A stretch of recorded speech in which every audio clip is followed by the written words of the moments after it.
नमस्कार. मी योगेश शुबळे आपल्या सर्वांचं माझ्या करिअर टिक्स या यूट्यूब चॅनलमध्ये मनापासून स्वागत करतो. मित्रांनो, आजचा व्हिडिओ हा अत्यंत महत्त्वाचा आहे आणि आपल्या तो परीक्षेबद्दल आहे. खरं सांगायचं झालं तर जो पेपर आहे तो कसं लिहावा किंवा काय त्याच्या काही टिप्स आणि टेक्निक्स याविषयी आपण ऑलरेडी व्हिडिओ तुमच्यासाठी बनवलाच आहे. पण आता तुमचा 10वीचा पहिला पेपर हा पूर्ण झाला आहे आणि त्यावरच आपण आज चर्चा करणार आहोत. पहिला अत्यंत महत्त्वाचा मुद्दा की तुम्ही आपल्या चॅनलवरती की कमेंट्स बॉक्समध्ये तुमचा पहिला पेपर कसा गेला याविषयी तुम्ही नक्की शेअर करा. किंवा तुम्हाला पहिला पेपर कसा होता, तो अवघड होता की सोपा होता, याविषयी तुम्ही कमेंट करून मला नक्की सांगा, जेणेकरून अजून काही महत्त्वाच्या टिप्स आणि टेक्निक्स मला आपल्यासोबत शेअर करता येणार आहेत. दुसरा मुद्दा, पेपर झाल्यानंतर कोणत्याही प्रकारे मित्रांनो आपल्याला गोंधळून जायचं नाही आहे. कारण आपण पेपर जो आहे ना तो व्यवस्थित लिहिलेला आहे, शांत मनाने लिहिलेला आहे आणि चांगल्या पद्धतीने तो तुम्हाला गेलेला असेल. त्याचबरोबर त्याच्यावरती विचार करत बसू नका. त्याच्यावरती तुमचा जो अमूल्य असा वेळ आहे या परीक्षेचा कालावधीमधला तो वाया घालवू नका. कारण आपल्याला पुढच्या पेपरवरती लक्ष देणं अत्यंत गरजेचं आहे. कारण आता हा पेपर तर होऊन गेला, आता तयारी आहे पुढच्या पेपरची. उत्तरपत्रिकेमध्ये नेमकं काय लिहिलं आहे, माझे प्रश्न काही चुकलेत का किंवा उत्तर चुकलेत का, यावरती जास्त विचार करून आपला अमूल्य असा वेळ वाया घालवू नका. त्याचबरोबर मित्रासोबत झालेल्या पेपरवरती मित्रांनो चर्चा करू नका. कारण याने एक नकारात्मक वातावरण तयार होण्याची दाट शक्यता असते. त्याच्यामुळे त्यांनी काय लिहिलंय, मी उत्तर काय लिहिलंय, याच्यावरती चर्चा करू नका. त्याचबरोबर पेपरमध्ये जे तुम्ही लिहिलं असेल ते उत्तमच लिहिलेलं असेल, ठीक आहे. त्यामुळे नकारात्मक होण्याची काही गरज नाही आहे. त्याचबरोबर आपल्याला मेन गोष्ट अशी करायची आहे मित्रांनो, कारण जेव्हा तुम्ही तुमचा पहिला पेपर हा व्यवस्थित सोडवला ना, त्याचं थोडक्यात आपल्याला एक ज्याला आपण म्हणतो की एक अवलोकन करायचं आहे. तो पेपर कसा गेला याच्यावरती फोकस करायचा आहे. दिलेली प्रश्नपत्रिका ही आपली वेळेत सोडून पूर्ण झाली आहे का याच्यावरती आपल्याला फोकस करायचा आहे.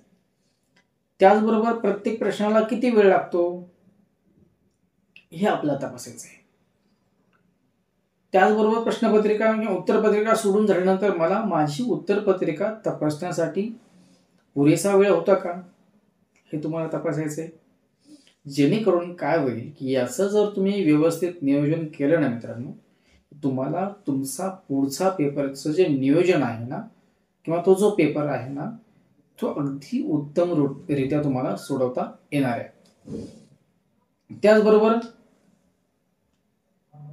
तुम्ही वर्षभर जो पेपरचा अभ्यास केला ना मित्रांनो, त्याचा एक सराव तुम्हाला फक्त करायचा आहे. नवीन पद्धतीनं अभ्यास करण्याचा प्रयत्न करू नका. जे तुमच्या शिक्षकांनी तुम्हाला काही स्टेप सांगितले असतील, काही मार्ग सांगितले असतील अभ्यास करण्याचे, ते तुम्ही अवलंबवा. नवीन नवीन गोष्टींचा शोध तुम्ही लावू नका.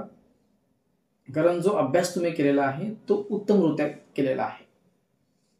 त्यामुळे नवीन शोध लावण्याचा विचार करू नका. जे तुमचा ऑलरेडी अभ्यास झालेला आहे ना त्याचं नियोजन करण्याची गरज तुम्हाला आहे.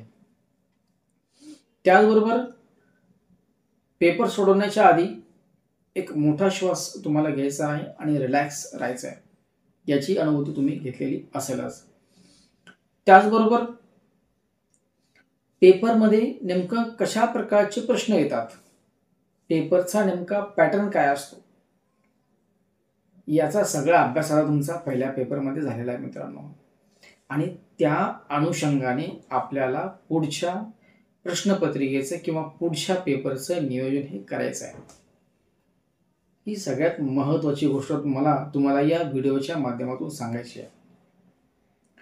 त्याचबरोबर अजून काय की जर तुमचं जे वेळेचं व्यवस्थापन आहे, म्हणजे वेळेचं व्यवस्थापन म्हणजे नेमकं काय, नुसतं पेपर्सच नाही, तर तुम्ही बरोबर वेळेवरती त्या परीक्षा केंद्रावरती गेलात का, का तुमची काही फसगत झाली आहे का, बरोबर आहे की नाही, ते सुद्धा महत्त्वाचं आहे. इथून तुम्हाला वेळेचं व्यवस्थापन करावं लागतं. तर ते तुम्ही एकदा स्वतःला ते ॲनालिसिस करा की मी जर इतक्या वाजता निघलो तर इतक्या वाजता मी केंद्राला गेलोय का, जर नाही गेलो तर मला अजून अर्धा तास आधी निघावं लागेल. ही सगळ्यात महत्त्वाची गोष्ट आहे. याच्यामध्ये तुम्हाला वेळेचं व्यवस्थापन तुम्हाला करायचं आहे आणि पहिल्या पेपरला धरून पहिला पेपर कसा होता किंवा कोणत्या वेळेत माझा तो पूर्ण झालाय, किती वेळेमध्ये तो पूर्ण झालाय, याचा अभ्यास करून तुम्हाला पुढच्या पेपरचं नियोजन करायचं आहे मित्रांनो. त्याचबरोबर अजून मला पालकांना महत्त्वाचे काही मुद्दे सांगायचे आहेत. ह्याच्यामध्ये सुद्धा पालकांचा महत्त्वाचा रोल असतोच आहे. कोणताही दबाव किंवा प्रेशर किंवा कोणत्याही प्रकारचे प्रश्न त्यांना विचारू नका. तुम्हाला विनंती आहे, अशाने एक नकारात्मक वातावरण तयार होण्याची शक्यता असते आणि विद्यार्थ्यांच्या मानसिकतेवरती आणि शरीरावरती एक वेगळ्या प्रकारचा नकारात्मक